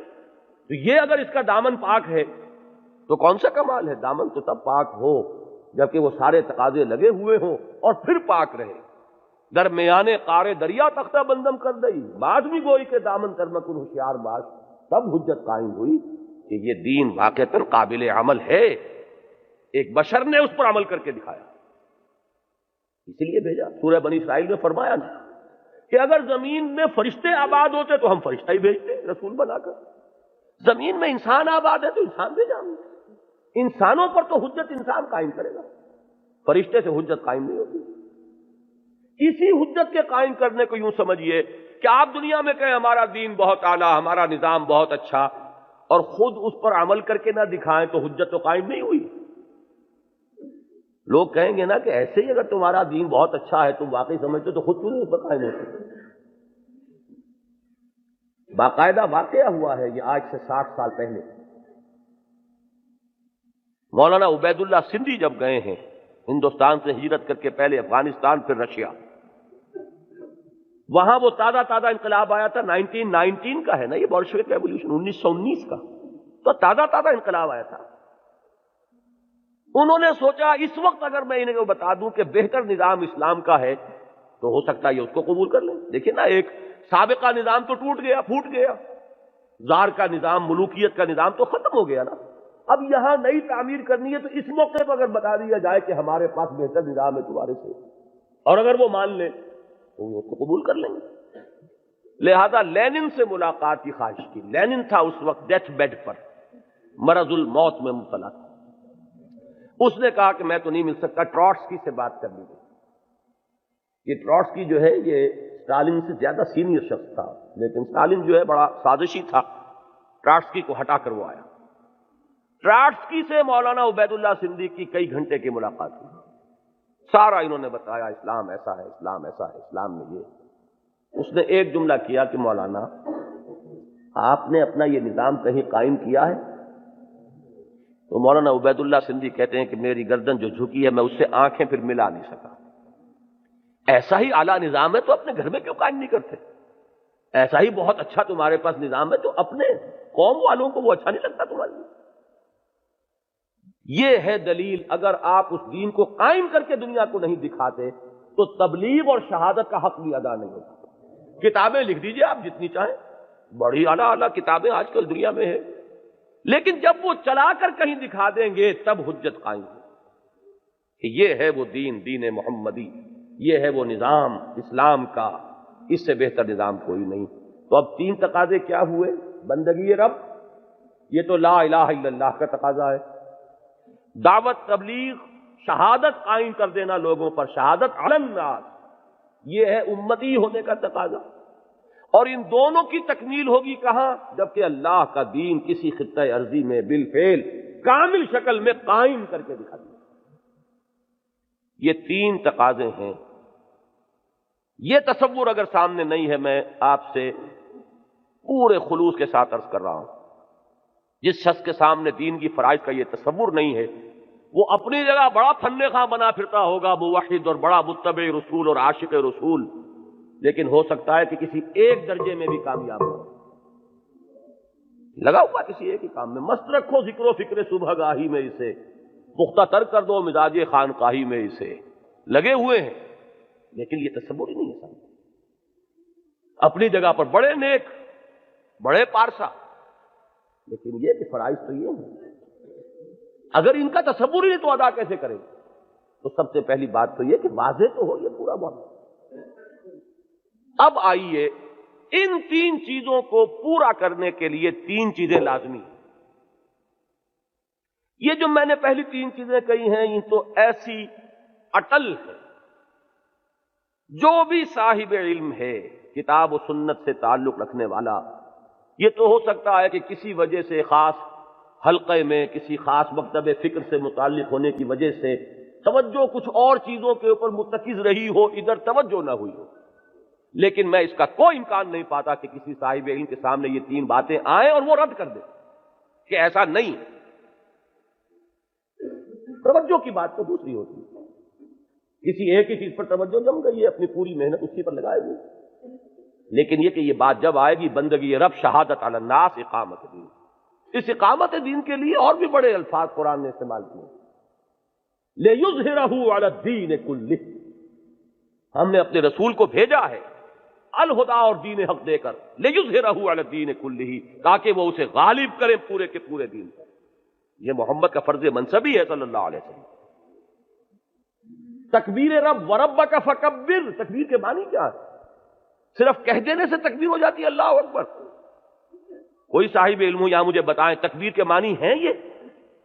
اللہ اکبر کہنا یا تکبیر کے معنی اللہ کو بڑا کرنا؟ کیا معنی؟ اس کی بڑائی نافذ کرو، اس کی بڑائی منواؤ، وہ مانا جائے بڑا، اس کا حکم سب سے اوپر ہو. لِتَكُونَ كَلِمَةُ اللَّهِ هِيَ الْعُلْيَا، تاکہ اللہ کا کلمہ سربلند ہو، سب سے اونچا ہو، تب اللہ بڑا ہوا. کہتے رہیے اللہ اکبر، اس سے کیا ہوگا؟ ہاں، ایک شخص اللہ کی اس بڑائی کو قائم کرنے کے لیے میدان جنگ میں آیا ہے، ہاتھ پر ہتھیلی پر اپنی جان لے کر، وہ جب کہتا ہے اللہ اکبر تو لرزہ طاری ہوتا ہے آسمانوں اور زمین پر. لیکن ویسے آپ تسبیح کرتے رہیے اللہ اکبر اللہ اکبر اللہ اکبر کرتے رہیے، کیا فرق پڑتا ہے؟ انگریز نے کوئی خطرہ محسوس نہیں کیا نمازوں نمازیں ہوتی رہیں، اذانوں میں اللہ اکبر کی تکرار ہوتی رہی، بالفعل کون بڑا تھا، اللہ یا انگریز؟ بتائیں نا کون بڑا تھا؟ عدالت میں کس کا حکم چلتا تھا، اللہ کا کہ انگریز کا؟ تو بڑا کون تھا؟ انگریز۔ کہتے رہیے اللہ اکبر، لیکن جب کہنے والوں ہی کو پتہ نہ ہو کہ ہم کہہ کیا رہے ہیں، یہ کلمہ بغاوت ہے، نہیں مانتے ہم کسی کو اللہ سے بڑا۔ کہنے والوں نے یہ کہا، ابوالکلام آزاد نے یہی بہاولپور کی عدالت میں کہا، ہم نہیں مانتے کسی انگریزی حکومت کو، ہم باغی ہیں، اس لیے کہ مسلمان تسلیم کر ہی نہیں سکتا کسی اور حکومت، اگر کرتا ہے تو مسلمان نہیں، مجبوری کی بات اور ہے، دل سے اگر تسلیم کر لیا تو اسلام، مسلمان ختم۔ اس لیے کہ اسلام کا تقاضا تو یہ کہ اللہ بڑا، دل سے کسی اور کی حکومت کو مان لینا ایمان کی نفی ہو جائے، مجبوری اور ہے، الا من اکرہ وقلبہ مطمئن بالایمان، وہ بات اور ہے۔ تلوار اگر کسی کی گردن پر رکھ دی ہے تو کلمہ کفر کہہ کے بھی جان بچا سکتے ہو، لات اور عزا کی تعریف کر کے بھی جان بچا سکتے ہو، اس کی اجازت ہے دین میں، لیکن اگر دل میں کہیں یہ بات آ گئی تو معاملہ ختم ہو۔ تو یہ ہے تکبیر رب، وربک فکبر وکبرہ تکبیرا، اسے بڑا کرو جیسا کہ اس کی بڑائی کا حق ہے، اس کی بڑائی مانی جائے۔ تو یہ تین تقاضے ہوئے، اب ان کے لیے تین چیزیں ضروری ہیں۔ یہ میں نے ساری تمہید اس لیے کہی کہ ان میں ہو سکتا ہے کہ کوئی کسی کو کلام ہو۔ میں دیکھ رہا ہوں یہاں اصحاب علم موجود ہیں، اپنا مطالعہ رکھ رہا ہوں پورے وثوق کے ساتھ، لیکن اس میں کھلے دل کے ساتھ تیار ہوں گا کہ کوئی شخص مجھے کچھ سمجھا دے کہ یہ معاملہ تم نے غلط سمجھا ہے تو میں اس میں ترمیم کروں۔ وہ تین چیزیں کیا ہیں؟ ان میں سے بھی پہلی چیز میں کسی شک و شبے کی گنجائش نہیں، دو میں ہوگی بات ذرا۔ پہلی چیز ہے جہاد، جہاد جو ایمان کا لازمی تقاضا ہے۔ میں نے آیت پڑھی سورہ حجرات کی آیت نمبر 15، انما المؤمنون الذین آمنوا باللہ ورسولہ ثم لم یرتابوا وجاہدوا باموالہم وانفسہم فی سبیل اللہ اولئک ھم الصادقون۔ مومن صرف وہ ہیں جو اللہ پر اور اس کے رسول پر ایمان لائیں، پھر شک میں نہ پڑیں، یقین اور جہاد کریں اللہ کی راہ میں، اور کھپائیں اس میں اپنی جانیں بھی اور اپنے مال بھی۔ صرف یہ لوگ سچے ہیں۔ دعویٰ کرنا ایمان کا بڑا آسان اور اس کسوٹی پر پورے اترنا بہت مشکل، لیکن جہاد کے معنی کیا ہے، اس کے مدارج کیا ہیں، وہ بھی سمجھ لیں۔ یہ ان تینوں تقاضوں کے لیے جہاد ضروری ہے۔ جہاد کے معنی ہے کشمکش، جوہد کے معنی کوشش، جہاد کے معنی کشمکش، اسٹرگل۔ اسٹرگل آپ جب بھی انگریزی میں دیکھیں گے اسٹرگل اگینسٹ آئے گا اس میں۔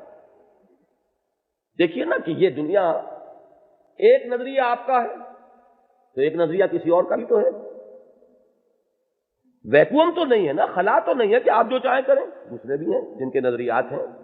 محمد توحید کی دعوت دے رہے ہیں تو ابو جہل شرک کا علمبردار ہے کہ نہیں؟ تو ٹکراؤ ہوگا کہ نہیں ہوگا؟ تم اپنا سا زور لگاؤ، ہم اپنا سا زور لگائیں گے۔ قرآن مجید میں بار بار آیا ہے، اعملوا علی مکانتکم انی عامل، تم بھی لگا لو زور اپنی جگہ پر۔ محمد سے کہلوایا جا رہا ہے، میں بھی زور لگا رہا ہوں۔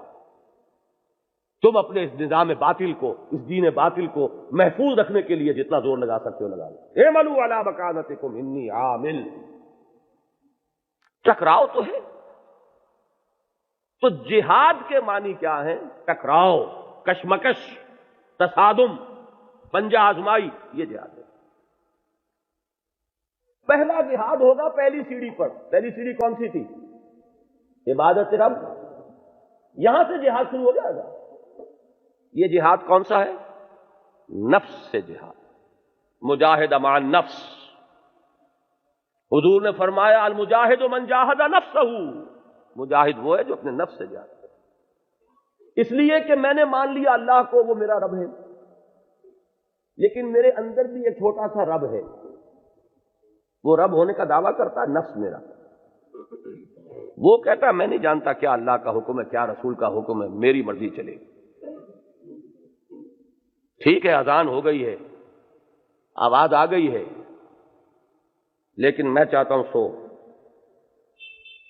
اور ہم سو جاتے ہیں. کس کا حکم مانا؟ کس کا حکم پیچھے ڈالا؟ اللہ. معبود کون ہوا؟ نفس. یہ قرآن کے الفاظ ہیں. ارأیت من اتخذ الہہ ہواہ. اے نبی آپ نے دیکھا اس شخص کو، غور کیا آپ نے اس شخص کی حال پر جس نے اپنی خواہش نفس کو اپنا معبود بنا دیا.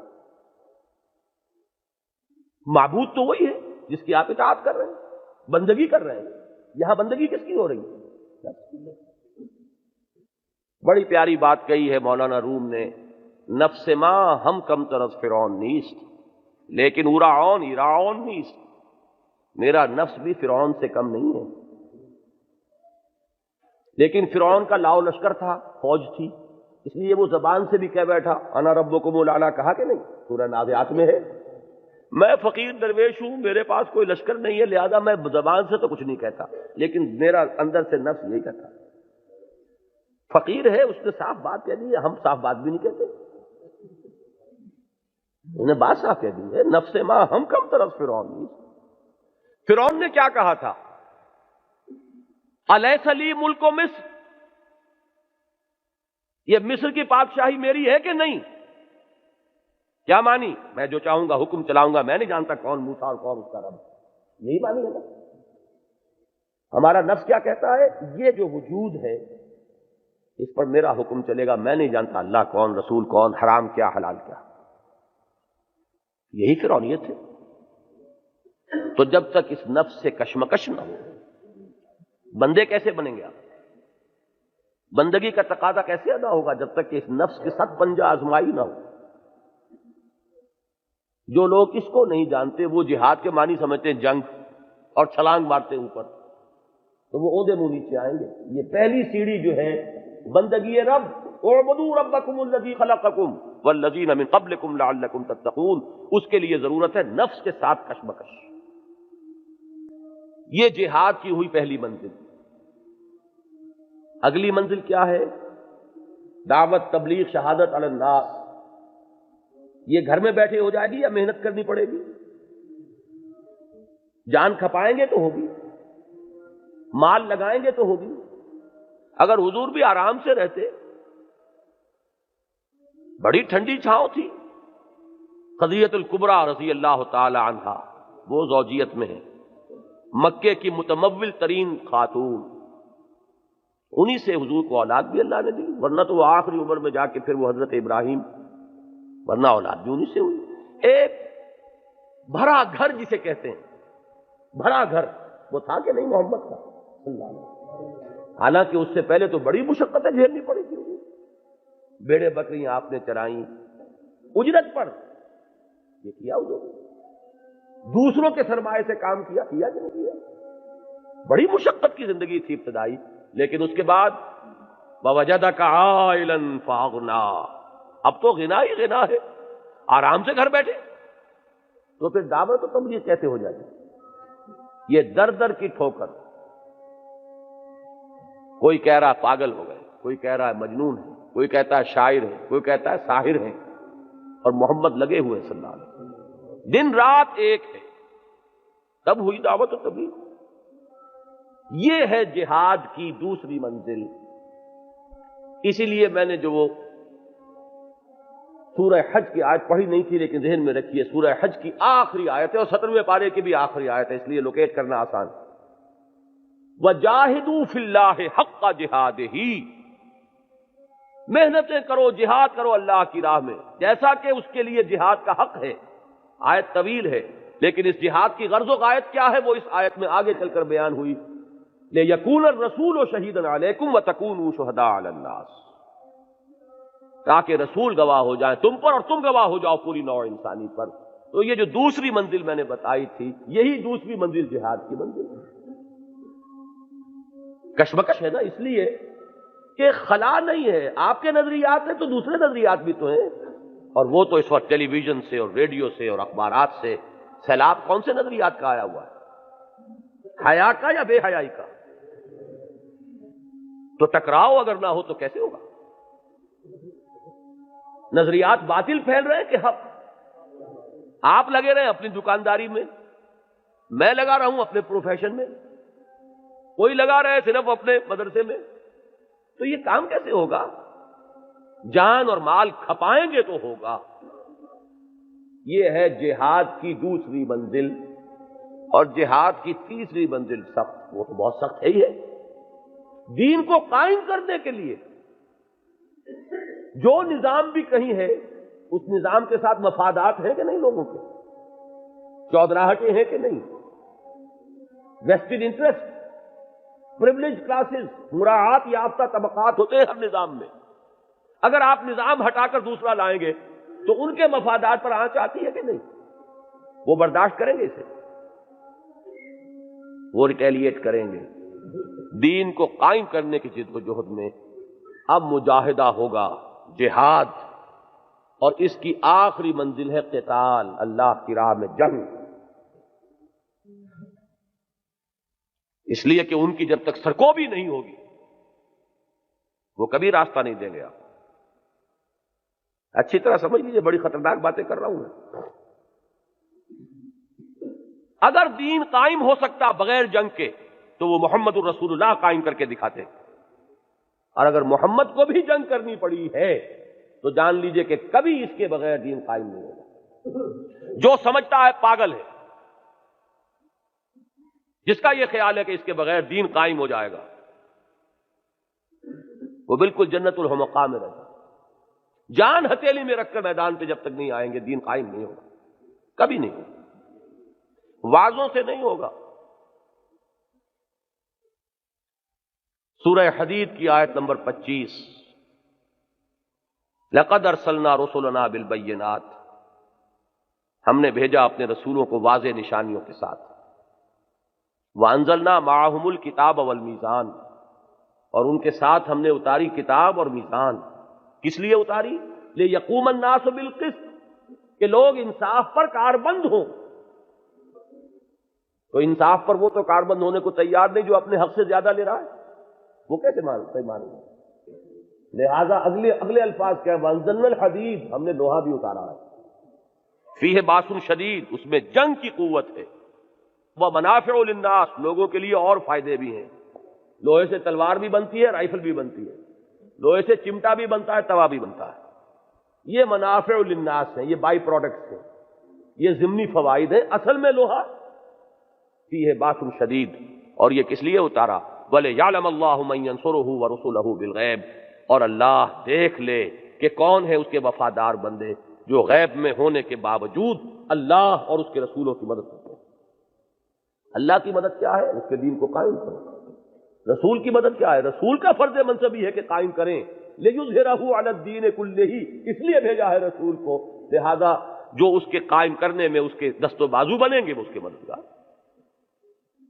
یا ایھا الذین آمنوا کونوا انصار اللہ کما قال عیسی ابن مریم للحواریین من انصاری الی اللہ۔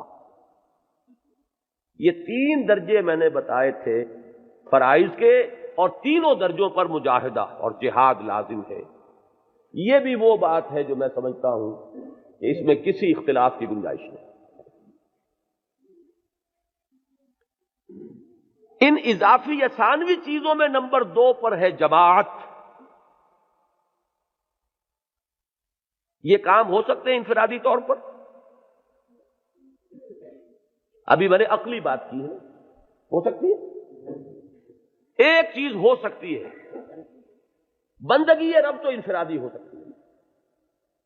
مجھے بندہ بننا ہے، مجھے حلال اور حرام پر چلنا ہے، البتہ اس میں بھی سہولت ہوگی جماعت میں۔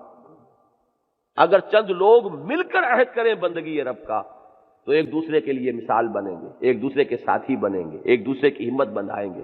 اکیلے آدمی کا چلنا بہت مشکل، اس لیے کہ ماحول کا جو رجحان ہے وہ مخالفانہ ہے۔ یہ تو ایسے ہی جیسے سیلاب کا دھارا آ رہا ہو، اکیلے کا کھڑا ہونا مشکل ہے، 10 آدمی ہاتھ میں ہاتھ ڈال کر کھڑے ہو جائیں تو کھڑے رہ جائیں۔ لہذا پہلی سطح پر میں جماعت کو ناگزیر نہیں کہتا، یہ ضرور کہتا ہوں کہ جماعت سے سہولت حاصل ہوتی ہے۔ لیکن اگلے 2 جو ہیں تو ناممکن ہے، جب تک کہ کسی کا دماغ خراب نہ ہو گیا ہو، وہ یہ نہیں کہہ سکتا کہ یہ بغیر جماعت کے ہو سکتا۔ اسی لیے فرمایا ید اللہ علی الجماع، علیکم بالجماع، اور اس کے ضمن میں حدیث میں نے آج آپ کو سنائی تھی مشکات شریف میں موجود ہے، ترمذی اور مسند احمد کے حوالے سے۔ آمرکم بخمس، مسلمانوں میں تمہیں 5 باتوں کا حکم دے کر جا رہا ہوں۔ ایک روایت میں اضافی الفاظ ہیں اللہ امرنی بہن، اللہ نے مجھے اس کا حکم دیا۔ ویسے تو ہم جانتے ہیں حضور نے جو حکم دیا وہ اللہ ہی کا حکم پہنچایا ہے۔ ما ینطق عن الہوا، خواہش نفس سے تو وہ بات ہی نہیں کرتے، ان ہوا الا وحی یوحی، وہ وحی جلی ہو، وحی خفی ہو، وہی ہے۔ لیکن جہاں زور دینا ہے وہاں وضاحت کی، یہ نہ سمجھنا کہ یہ میں کوئی اپنے جی سے کہہ رہا ہوں۔ آمرکم بخمس اللہ امرنی بہن، وہ 5 چیزیں کون سی ہیں؟ بالجماعت والسمع والطاعت والہجرت والجہاد فی سبیل اللہ۔ 5 چیزوں کا حکم دے کر جا رہا ہوں۔ جماعت، اور جماعت کون سی؟ 4 آنے کی ممبری والی نہیں، جس میں کوئی کسی کی سنتا ہی نہیں، جو چیز پسند آئی اس پر چل لیے، جو پسند نہیں آئی جاؤ جی، ہمیں اختلاف ہے، بات ختم ہوئی۔ سمع و طاعت، سنو اور اطاعت، یہ ملٹری ڈسپلن ہے۔ آپ کو معلوم ہوگا، بہت سے حضرات نے، شاید میری عمر کے لوگ بھی ہیں موجود، کہیں میٹرک میں وہ نظم پڑھی ہو، charge of the light brigade, انگریزی کی نظم میٹرک کے ہمارے نصاب میں تھی۔ There's not to reason why, there's but to do and done۔ فوج میں کہیں اگر لوگ یہ پوچھنے لگے کہ جناب کمانڈر صاحب پہلے ہمیں بتائیں یہ کیا حکم آپ دے رہے ہیں، کیوں دے رہے ہیں، کیا مصلحت ہے، تو چلے گی فوج؟ حکم صحیح ہو یا غلط تو ماننا پڑے۔ There's not to reason why, there's but to do and done۔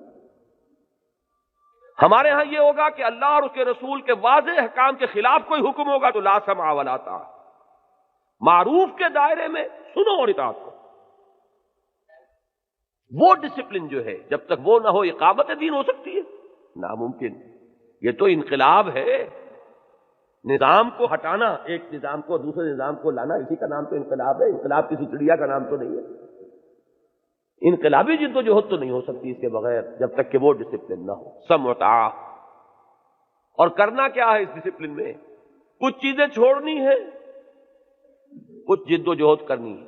والہجرت والجہاد فی سبیل اللہ، اور ہجرت کیا ہے؟ حضور سے پوچھا گیا ای الہجرت افضل یا رسول اللہ، آپ نے فرمایا ان تہجر ما کرہ ربک، ہر اس چیز کو چھوڑ دو جو تمہارے رب کو پسند نہیں۔ یہ ہجرت کی حقیقت ہے۔ اور اگر اللہ کا دین قائم نہیں کر سکتے کسی ملک میں، اور دین پر قائم رہتے ہوئے رہ بھی نہیں سکتے، اسے بھی چھوڑ دو، یہ ہجرت کی بلند ترین منزل ہو جائے گی۔ لیکن شروع تو یہاں سے ہوگا، اللہ کا کی جو حرام کی ہوئی شے ہے اس کو چھوڑ نہیں رہا میں، تو وطن کو کہاں چھوڑوں گا، گھر بار کہاں چھوڑوں گا؟ یہ ہے جماعت۔ بدقسمتی سے یہ دور ہمارا، اس میں یہ تصور بالکل ذہنوں سے نکل گیا۔ بس جی اپنے طور پہ کچھ کوشش کر لینی چاہیے، باقی بڑے اس میں پرابلمز ہو جاتے ہیں، بڑے کھکھیڑ ہیں، جماعت بنانی اور یہ کرنی اور وہ کرنی، پھر یہ کہ کوئی کسی کی سنتا نہیں۔ جیسے وہ عرب تھے نا، قومن لدا، بڑی جھگڑالو قوم، ہر ایک اپنی جگہ پر فرعون ہے، کون کسی کی سنے؟ یہ محمد الرسول اللہ نے انہیں بنایا ایک جماعت صلی اللہ علیہ وسلم۔ نماز بھی پڑھو تو امام کے پیچھے پڑھو، با جماعت پڑھو، امام سے غلطی ہو تو ٹوک سکتے ہو، نماز توڑ نہیں سکتے۔ غلطی پر وہ ابھی قائم مصر ہے، آپ نے ٹوک دیا، لیکن وہ کہتا ہے نہیں میں تو اسی طرح پڑھ رہا ہے، آپ نماز چھوڑ نہیں سکتے، پوری کیجئے اس کے ساتھ نماز، بعد میں اسے گفتگو ہوگی کہ غلط پڑھا ہے، پھر دوبارہ دہرائی جائے گی۔ دوران نماز سوائے متوجہ کرنے کے آپ کچھ نہیں کر سکتے۔ یہ ایک ایک چیز میں ہمیں تو نظم کی تعلیم دی گئی ہے، فل ڈسپلن، پوری تعلیم ہے اس میں۔ آخری اور چھٹی چیز عرض کر رہا ہوں، میرے نزدیک اس جماعت کی بنیاد سوائے بیعت کے اور کوئی نہیں، کتاب و سنت سے تو کوئی نہیں۔ اگر تو یہ طے ہے کہ ہمیں یہ سارے دین کا کام ہے جو ہم کر رہے ہیں، یہ دنیا کا دھندا تو نہیں کرنے چلے، کیا اگر تو یہ فرائض ہیں تو اس کے لیے راستہ بھی کوئی دین نے دیا، بتایا کہ نہیں بتایا؟ جب تک کہ شخصی بیعت نہ ہو وہ نظام جماعت وجود میں نہیں آتا۔ یہ جو نظام جماعت ہے، آمرکم بخمس بالجماعت والسمع والطاعت والہجرت والجہاد فی سبیل۔ مجھے تو پورے قرآن میں، سنت میں، پوری تاریخ میں بیعت ہی بیعت نظر آتی ہے۔ یہ صدر کا لفظ کہاں ہے؟ کہیں قرآن میں، حدیث میں کہیں ہے؟ اور یہ سیکریٹری، اور یہ 2 سال کے بعد انتخاب، 5 سال کے بعد کہیں ہے؟ ملکی سطح کی بات میں نہیں کر رہا، حکومت کی بات میں نہیں کر رہا، وہ علیحدہ ایک ایشو ہو جائے گا۔ جماعتی سطح کی بات کر رہا ہوں، مجھے کہیں دکھا دیجیے۔ یہاں تو یہ ہے کہ حضور کی اطاعت تو مجرد اس وجہ سے تھی کہ آپ رسول ہیں، کسی مزید بیعت کی ضرورت تھی؟ سوچئے، یہ جو 1400 چل کر مدینے سے گئے تھے، حدیبیہ تک پہنچے تھے، ان میں سے کسی کے بارے میں یہ گمان تھا کہ حضور حکم دیں جنگ کا اور وہ جنگ نہ کرے؟ وہ 1400 یہ بیعت کیوں لے رہے ہیں؟ بتائیے مجھے۔ یہ میرے اور آپ کے لیے رہنمائی ہے کہ دین کا جب کام ہوگا وہ اسی بنیاد پر ہوگا، ورنہ حضور کو کوئی ضرورت نہیں بیعت میں کی۔ بیعت عقبہ اولا، بیعت عقبہ ثانیہ، یہ ساری بیعتیں ہوئے۔ مجرد یہ کہہ لینا کہ میں آمنت بمحمد صلی اللہ علیہ وسلم، میں ایمان لے آیا محمد پر، بات ختم ہوئی۔ ما كان لمؤمن ولا مؤمنة اذا قضى الله ورسوله امرا ان يكون لهم الخيرة في امرهم۔ ایمان کا تقاضا تو یہ ہے کہ اب اختیار ختم ہو گیا۔ یہی حضرت سعد بن عبادہ نے کہا تھا بدر سے پہلے جو مشاورت ہوئی تھی کہ حضور آپ ہم سے کیا پوچھ رہے ہیں؟ انا آمنا بک وصدقناک، ہم آپ پر ایمان لا چکے، ہم آپ کی تصدیق کی ہے کہ آپ اللہ کے رسول ہیں، اب ہمارے ہاتھ میں کون سی بات ہے؟ آپ بسم اللہ کیجئے جدھر بھی آپ کا ارادہ ہو۔ قافلے کی طرف چلنا چاہیں قافلے کی طرف چلیے، لشکر کی طرف چلنا چاہیں لشکر کی طرف چلیے۔ خدا کی قسم آپ ہمیں حکم دیں گے، ہم اپنی اونٹنیوں کو دبلا کر دیں گے، برق الغمات تک جا پہنچیں گے، وہ یمن کا شہر آخری، اور اگر آپ ہمیں حکم دیں گے ہم اپنی سواریوں کو سمندر میں ڈال دیں گے۔ یہ کہ آپ رسول، ہم امتی، بات ختم۔ لیکن حضور بیعت لے رہے ہیں، یہ ہماری رہنمائی کے لیے۔ خلافت قائم ہوئی بیعت پر، خلافت ختم ہوئی، اب دین اور دنیا علیحدہ ہو گئے، حکومت پھر بھی چل رہی ہے بیعت پر، بنو امیہ، بنو عباس، اور جو دین کا عنصر کم ہو گیا تھا اس کے لیے وہ دوسری بیعت شروع ہو گئی صوفیاء کی، وہ بھی بیعت۔ اور جب انگریز آیا اور ہماری حکومت ختم ہوئی، سید احمد بریلوی رحمت اللہ علیہ، ان کے ہاتھ پر بیعت کی تھی شاہ اسماعیل شہید نے، معلوم ہے آپ کو؟ مولانا عبد الحی، وہ احناف میں بہت بڑے عالم، اور شاہ اسماعیل شہید جس کو ہم مسلک سلفی کہیں گے، اس کا سب سے بڑا ستون، ہندوستان میں تو اس مسلک کا آغاز انہی کی ذات سے ہے۔ انہوں نے بیعت کی ہے سید احمد بریلوی کے ہاتھ پر، بیعت جہاد۔ تو مجھے تو پوری تاریخ میں وہی نظر آتا ہے۔ لہذا یہ جان لیجئے کہ ہم نے تو انہی مقاصد کے لیے جو بات سمجھی ہے اسی پر عمل شروع کر دیا۔ باقی یہ کہ اگر کوئی غلطی ہے تو ہمیں سمجھائیے، ہم خود حاضر ہوں گے، کوئی صاحب ہمیں صاحب علم بتائے کہ یہ غلطی ہے، ہم اسے سمجھیں گے، مانیں گے، اصلاح کر لیں گے۔ لیکن ہمارے نزدیک یہ 3 بنیادی فرائض ہیں: بندگی رب، شہادت علی الناس، اقامت دین۔ اس کے لیے یہ 3 چیزیں لازم ہیں۔ جہاد مسلسل پوری تینوں منزلوں میں۔ وہ جو اقبال نے کہا یقین محکم، عمل پہم، محبت فاتح عالم، جہاد زندگانی میں ہے یہ مردوں کی شمشیر ہے۔ یہ جہد مسلسل، اور اس کے لیے جماعت کا التزام، اور اس جماعت کی بنیاد بیعت پر۔ یہ 6 باتیں کل ہوئیں، ان کو ذہن میں لے کر اٹھیے، اس وقت بھی سوچئے، آئندہ بھی سوچئے۔ اگر تو بات صحیح معلوم ہو تو عمل کی کوشش کیجئے، غلط ہو تو میری بھی اصلاح کی کوشش کیجئے۔ میری گفتگو تو ختم ہوئی۔ ایک سوال ایک صاحب نے دیا ہے، میرا امتحان بڑا سخت لے رہے ہیں۔ حضور صلی اللہ علیہ وسلم کے والدین کے بارے میں قرآن پاک اور احادیث مبارکہ کی روشنی میں وہ جنتی ہیں یا جہنمی؟ یہ ہیں وہ مسائل جن میں آپ کو الجھایا گیا ہے، ان اصل مسائل سے ہٹانے کے لیے۔ اور آج میرے سامنے بھی آپ وہی جنگل کھول رہے ہیں۔ میں آپ کو کہاں کی طرف متوجہ کر رہا ہوں اور آپ مجھے کون سا راستہ دکھا رہے ہیں؟ لیکن میرے پاس ایک جواب ہے وہ جواب مجھ سے سنیے، قرآن سے سنیے۔ علمھا عند ربی، مجھ سے اور آپ سے یہ نہیں پوچھا جائے گا کہ وہ جہنمی تھے کہ جنتی، مجھ سے پوچھا جائے گا تم کیا تھے۔ تلک امۃ قد خلت لہا ما کسبت ولکم ما کسبتم ولا تسألون عما کانوا یعملون۔ وہ ایک امت، ایک گروہ، وہ گزر گیا، جو کمایا اس کے لیے، تمہارے لیے وہ ہوگا جو تم کماؤ گے۔ تو میں نے تو سارا زور اس پر دیا ہے کہ میری اور آپ کی ذمہ داریاں کیا ہیں، اس پر سوچیں۔ یہی اڑنگا لگایا تھا فرعون نے حضرت موسیٰ کو، بڑا آخر اتنی بڑا حکومت چلا رہا تھا تو کوئی احمق تو نہیں تھا، کودن تو نہیں تھا۔ اس نے اتنا زبردست اڑنگا لگایا کہ موسیٰ تم ہمارے پاس تو آ گئے، ٹھیک ہے نہ مانے تمہیں اور بات ہے، لیکن چلیے مان لیں گے تو ہم تو جنتی ہو جائیں گے، ہمارے باپ دادا کا کیا بنے گا؟ ان کے پاس تو کوئی موسیٰ نہیں آیا، بتاؤ یہی سوال ہے کہ نہیں؟ وما بال القرون الاولی، حضرت موسیٰ نے کیا جواب دیا؟ علمھا عند ربی فی کتاب لا یضل ربی ولا ینسا، اس کا علم میرے رب کے پاس ہے، میرا رب نہ بھولتا ہے اور نہ کہیں ٹھوکر کھاتا ہے۔ مجھ سے تم بات کرو، تمہارے پاس تو آ گیا ہوں نا، اب تم جواب دو۔ وہی بات میں آپ سے کہہ رہا ہوں، میں آپ کے پاس آیا ہوں، یہ میں نے بتا دیا ہے، اس پر بات کی، باقی یہ چیزیں چھوڑیے خدا کے لیے، کہ جس محفل میں جو بات ہو اس سے متعلق سوال کرو۔ میں نے یہ دعویٰ کیا کہ میں مفتی اعظم ہوں پاکستان کا، کہ سارے فتوے مجھ سے آپ لینے شروع کر دیں، بتائیے۔ حضور نے کیا جواب دیا سورہ بنی اسرائیل میں؟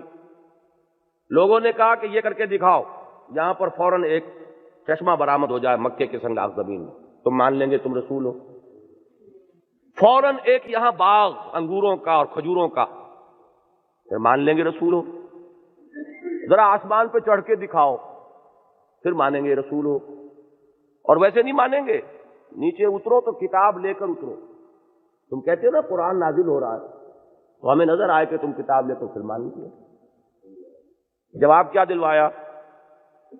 قل سبحان ربی هل كنت الا بشرا رسولا، اے نبی کہہ دیجئے میرا رب پاک ہے، میں نے دعویٰ اللہ ہونے کا تو نہیں کیا، یہ کام تو اللہ کے ہیں جو مجھ سے مانگ رہے ہو تم، اللہ کر سکتا ہے یہ، لیکن میں نے اللہ ہونے کا دعویٰ تو نہیں کیا۔ میرا دعویٰ تو یہ ہے کہ میں بشر ہوں، رسول ہوں، مجھے اس کے اعتبار سے مجھ سے پوچھو۔ وہی بات میں کہہ رہا ہوں، میں نے مفتی اعظم پاکستان ہونے کا دعویٰ نہیں کیا ہے، لہٰذا یہ فتوے آپ کسی اور سے مانگیے۔ جو باتیں میں نے کہی ہیں اس کا سوال مجھ سے کیجیے ضرور، اس کے لیے میں رسپانسیبل ہوں، اس وقت بھی اور آئندہ بھی، جب چاہیں آپ آئیں مجھ سے بات کریں۔